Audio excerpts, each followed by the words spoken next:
Hello friends, कैसे हैं आप सब। स्वागत है आपका अपने एसपी एजुकेशन चैनल में। फ्रेंड्स, आज हम मध्य प्रदेश लोक सेवा आयोग की जो मुख्य परीक्षा 2020 के फॉर्म आए हैं उनको किस प्रकार से फिल करना है। आप फॉर्म फिल करने से पहले इस वीडियो को ज़रूर देखें ताकि किसी प्रकार की गलती ना हो। तो फ्रेंड्स, हम आज आपको पूरी फॉर्म भरने की प्रोसेस बताएंगे, किस प्रकार से आपको फॉर्म भरना और पेमेंट में क्या क्या दिक्कतें आती हैं वो सब हम आपको बताएंगे।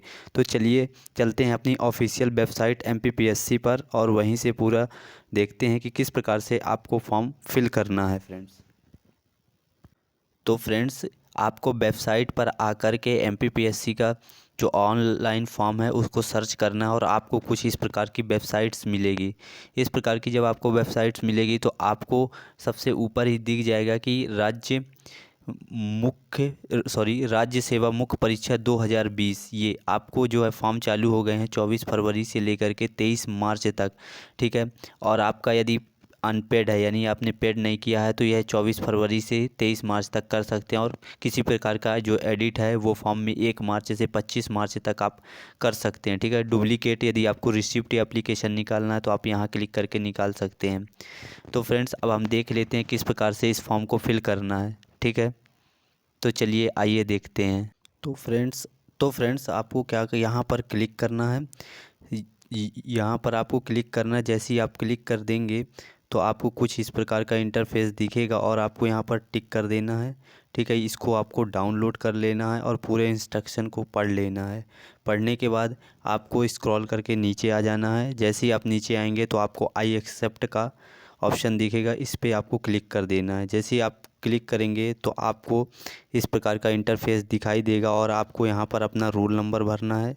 और अब प्री का जो रोल नंबर है, कौन सा प्री का जो आपने क्वालिफाई किया है उसका रोल नंबर और डेट ऑफ बर्थ भर के ने के बाद ओके करेंगे तो आपको अपनी डिटेल्स मिल जाएगी। कौन सी डिटेल्स मिलेगी? जो आपने प्रीवियस में भरा था प्री के लिए, तो वही सब आपका नाम, जन्म तिथि, पिताजी का नाम, पूरी डिटेल्स आपको दिख जाएगी। इसके बाद आप नीचे आएंगे तो आपको क्या आप पास कर चुके हैं? आप ऑलरेडी यस कर चुके होंगे।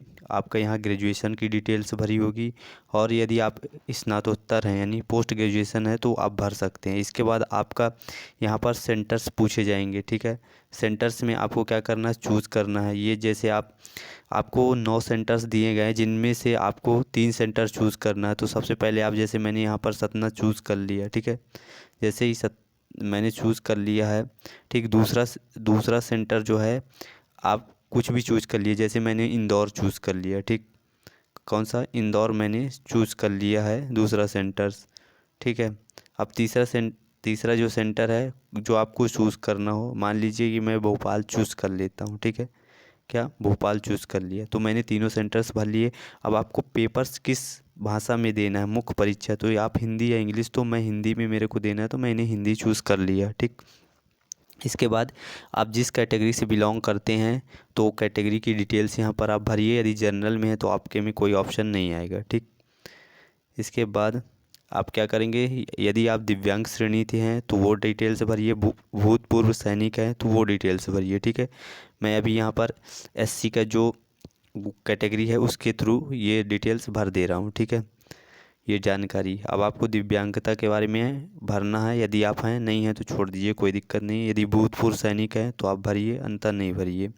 आपको क्या भूतल यानी कि यदि आप विकलांग वगैरह हैं तो आपको भूतल में बैठने की व्यवस्था दी जाएगी तो यस कर दीजिए, नहीं है तो नो कर दीजिए। ठीक।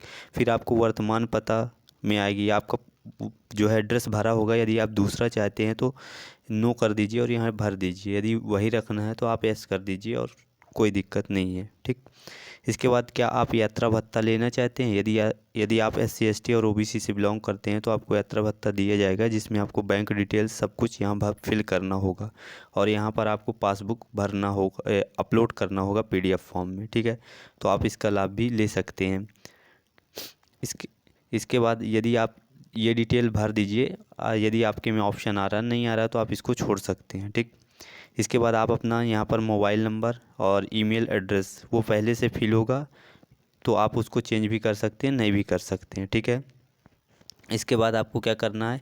ये पूरा जितना भी है यहाँ इस पर क्लिक कर देना है, आपको टिक कर देना है, ग्रीन हो जाएगा और आपको ये जितना इंस्ट्रक्शन है एक बार पढ़ लेना है। ठीक है। जो जो भी यहाँ पर लिखा है वो आप एक बार ध्यान से ज़रूर पढ़ लें। उसके बाद सबमिट बटन आप दबा दीजिए। जैसे ही आप सबमिट बटन दबा देंगे उसके बाद आपको नेक्स्ट जो है इस प्रकार का इंटरफेस मिलेगा। पूरी वही जानकारी होगी आपका यहाँ परीक्षा मुख्य परीक्षा का जो है पंजीयन आवेदन क्रमांक होगा, ठीक है। यहाँ आपका नाम, रोल नंबर, ये सब आपको पूरी डिटेल जो आपने अभी पहले भरी थी या भरी हुई थी वही दिखाई देगी, ठीक है। यहाँ पर अभी लिखा है कि आपकी जो है फ़ीस जमा नहीं हुई है या फ़ीस प्राप्त नहीं हुई है। ये वही ग्रेजुएशन की डिटेल्स है जो अपने आपने पीछे भरी है, ठीक है। अन्य पूरा जो विवरण है पूरा का पूरा वही विवरण है जो आपने पीछे भरा है। ये सब पूरी जानकारी है। आपके सेंटर्स वगैरह ये आप देख सकते हैं जितनी भी है, ठीक है। दिव्यांगता वाला जैसे मैं नहीं हूँ तो वो छूटा है तो पूरा ही खाली है, ठीक है।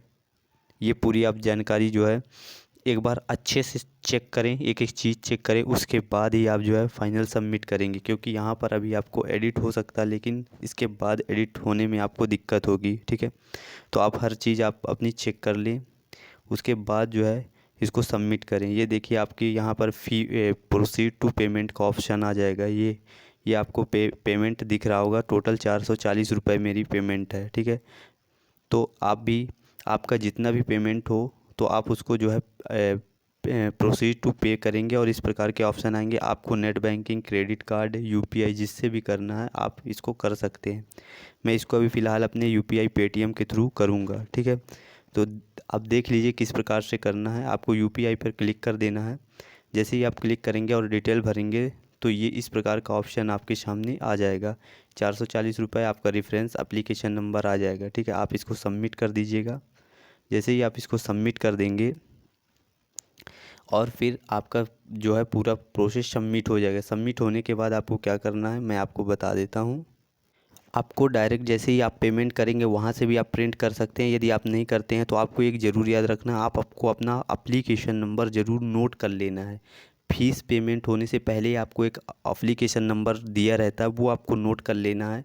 यदि आपका उस टाइम पेमेंट नहीं भी होता है तो उसको आप क्या है बाद में यहाँ से आ कर के आप जो है पेमेंट कर सकते हैं। इस ऑप्शन पे यहाँ पर आप क्लिक करके और उस प्रोसेस को आगे बढ़ा कर दोबारा पेमेंट कर सकते हैं। तो वो एप्लीकेशन नंबर आपको ज़रूर से ज़रूर याद रखना, लिख लेना है, ठीक है। इसके बाद यदि आप प्रिंट करना चाहते हैं तो आप जो है यहाँ डुप्लीकेट प्रिंट पर जा कर के आप यहाँ पर प्रिंट कर सकते हैं, ठीक है। और यदि आपके किसी प्रकार की इतने जांचने के बाद भी किसी प्रकार की कोई गलती हो गई तो आप 1 मार्च से उसमें जो है सुधार भी कर सकते हैं, 1 मार्च से 25 मार्च तक। तो फ्रेंड्स ये पूरी डिटेल थी कि राज्य सेवा मुख्य परीक्षा 2020 का फॉर्म किस प्रकार से भरना है, स्टेप बाय स्टेप मैंने बताया है। तो फ्रेंड्स ये वीडियो आपको कैसा लगा ज़रूर बताएं और कमेंट बॉक्स में कमेंट करें, ठीक है। तो फ्रेंड्स मिलते हैं अपने नेक्स्ट सेशन में। Thank you all of you.